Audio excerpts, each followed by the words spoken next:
I'll be discussing about one of the very important method of behavior management, and that too in the non-pharmacological behavior management. We are going to look at the first very important method of behavior modification under the heading of pre-appointment behavior modification is the communication. Now, when it comes to pediatric dentistry, you must be very clear that whenever a pediatric dental patient is entering the clinic, it is seen that most of the patients, they have, it's entirely a new different environment for the child, and sometimes the child is absolutely amazed and he might be very much fearful with the environment of the dental operatory.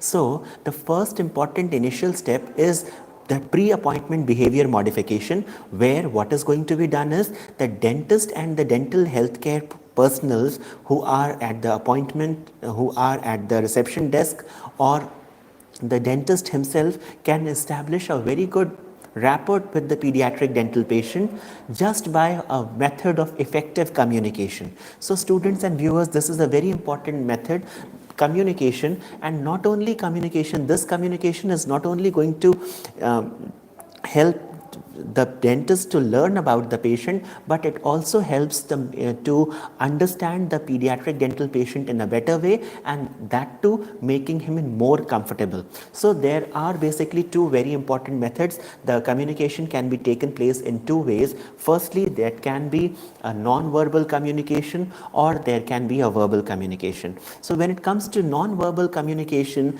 it's just like giving an expression without actually speaking any words. Just like whenever the pediatric dental patient is entering the clinic, he can be addressed by the dental personnel or the dentist himself just by making an eye contact with the patient, or by giving a handshake, or by patting the pediatric dental patient. So these are the method of non-verbal communication, which can be even involve a simple smile. Whenever the patient is coming to the dental clinic, such a pediatric patient, he should always be greeted with a smile on face. The dentist should be greeting him, and that too a constant and a good eye contact is to be maintained. And apart from this, when the pediatric dental patient is entering, one of the very good non-verbal method of communication is a proper handshake or giving a pat. Next comes the verbal communication. Now when it comes to verbal communication, this is very important, that certain spoken languages can be used in case of a verbal communication, and effective vocabulary, the dentist must only use such words which the child can already understand.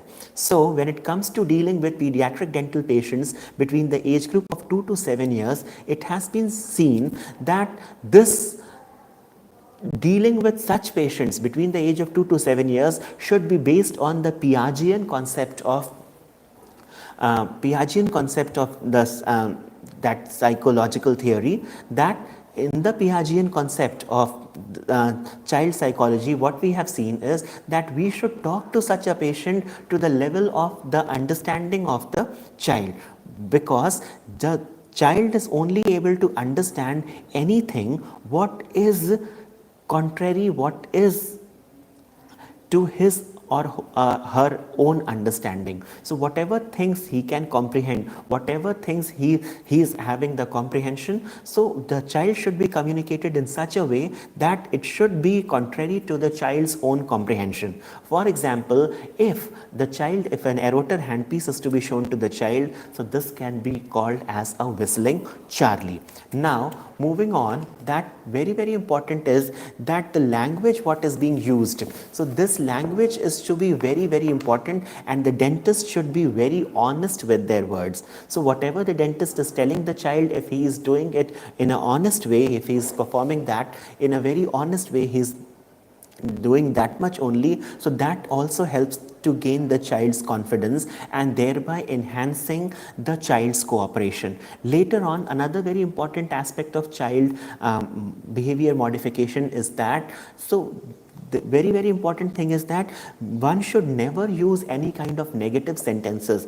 For example, if a young pediatric dental patient is keeping his hand on the mouth and not letting the dentist to examine the teeth, so what he can do is, should, instead of using that, please remove your hand from there, or instead of using any negative language that do not get your hand on the mouth, instead of saying this, it should be said, can you please remove your hand from the mouth? So always try to give a positive aspect of the statement instead of a negative aspect. So if the child is constantly, he is not letting the patient, if the pedo patient is not letting you examine the teeth, so what one should do is, instead of saying that do not put your hand on the mouth, one should say that can you please remove your hand from the mouth? So this could be a positive method, and this can even help to gain the child's confidence as well as to gain the child's cooperation. The most important thing in a communication, in an effective communication, is that there should be any kind of a communication. There has to be three things. First is the sound, first is to be the source, next is the medium and the receiver. So in case of a dental clinic, the source is the pediatric dentist, the medium is the dental clinic, and the receiver is the child. So if the dentist is good, if he is sympathetic, confident and honest to the pediatric dental patient, it is quite usual that a cooperative behavior can be achieved through the child, for the child, and the dental clinic should be neat and clean, quiet, friendly, and atmosphere should be there. There should be a playroom with toys in it, and then automatically the child is communicating and the child will be well managed. So students and viewers, this was a very short discussion where I've tried my level best to give you in simple terms the importance of effective communication in pediatric dentistry. So students and viewers, if you like this video, give this video a thumbs up, and students, those who are new to my channel, who haven't subscribed, subscribe, and don't forget to press the bell icon so that you can be further updated for my upcoming videos. Thank you for watching.